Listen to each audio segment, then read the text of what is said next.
thinking about military training and what is it that's good about it.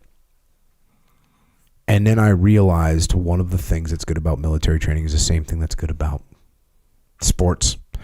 Same thing that can be good about school. Same thing that can be good about peer pressure in some cases, positive peer pressure. And that is you are forced in some cases to do more than you would ever do on your own.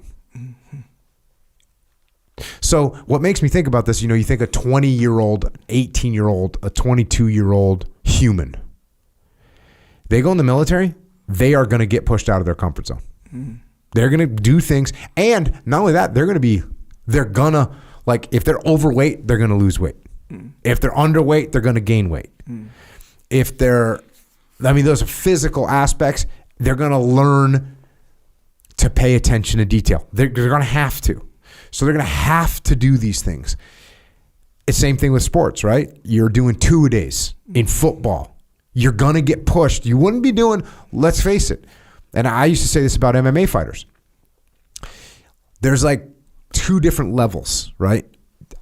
Okay, if I'm by myself, I can push myself so hard, right? I can push myself to 70%. If I got my coach with me, my coach can push me to 90%. Now there is another 10% that only you can get to. You know what I'm saying? Because you can fake your coach and be like, right? Yeah. So there's like the champion trains. Look, let's face it. The champion can do all those things, just get to 100% output.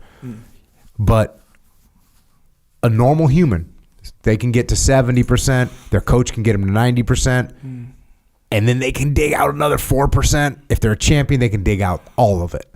But when you're in the military, you're going to be doing that. You're going to be giving 90% all the time. You're at 2-a-days. Look, that last sprint, you didn't give 100%. You gave 92, but you at least gave 90% because your coach was there yelling at you. You had to. Yeah. So once you do these things, when you're on your own, your discipline level has been raised. You realize there's limitations that you have, and you realize that they come from you, and you realize that you can overcome them. And the harder things that you are forced to do, the harder the things are that you're forced to do, the more things you're going to be capable of. And part of that reason is because you embrace it. And part of that reason is because you start to know what it feels like afterwards. Have you ever heard me talk about imposed discipline? Like occasionally you got to get someone to know how good it feels to do something. You got to get them in there. You got to kind of make them do it. So that they go, oh, okay.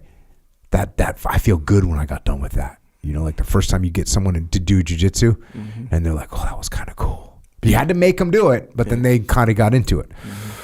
So there's that as well. Now, here's what you got to watch out for. Some people, when they leave the imposed discipline, they rebel against it. Yeah. Right? So they're like, I'm never doing this shit again. Yeah. There's people there's guys in the SEAL teams that once they get done with buds, they never want to go in the water again. They're like, hey, man. I dig it. They get made to go in the water, and they say, no more water for me. They don't ever want to go in the water again. Yeah. That's an example. And it's an exaggeration. Like, I'm never going. But they don't voluntarily. There's not too many guys that voluntarily go in the water a bunch once you get done with basic SEAL training. Look, there's some hardcore watermen, of course. Guys that are just watermen in the teams. But there's some guys that are not. Yeah. And they don't want nothing to do with it. So that's what happens. And you got to watch the same thing like fighters this happens to. Fighters have been cutting weight their whole life. Wrestlers that have been cutting weight their whole life. But the minute they get a chance and they're done with that career, they just blow up, get totally overweight. Yeah. Because they're rejecting it. Some people, they'll stay in good shape forever. I mean, remember we had Gil on here? Yep. Gil Espinoza, SEAL. He wrestled in college. He's 75 years old. Yep. Looked like he was about 40. Still in great shape. Yeah. It's like, oh, okay. He maintained the discipline. He cut weight, but he maintained the discipline. So the imposed discipline turns into self-discipline. And once again, it's once you learn what it feels like, once you learn that it feels good, then it really helps you. And even if you don't learn that, like being in the military, you spend 4 years, formative years in the military, where you have to get up in the morning. You have to work out every day. You have to learn things. Mm-hmm. You have to go to work. You can't just like, oh, I'm not going to go to work today. And then you end up with a big advantage because you've been through that. So that's the advantage of these different things that humans can live through. And again, you can find it in sports. You can find it in peer pressure. You know, you ever been peer pressured to do something and you're like so glad that you did it? Yeah. You know, if you're hanging around with the right people, that should hopefully be kind of regular. Yeah. You know, even if it's something as simple as like get one more set, get one more sprint, get one more, you know, whatever the case may be. Yeah. Sports, hard practices, when someone's making you do stuff with that imposed discipline, you learn about it, it can turn you into a better person. So keep that in mind. Is there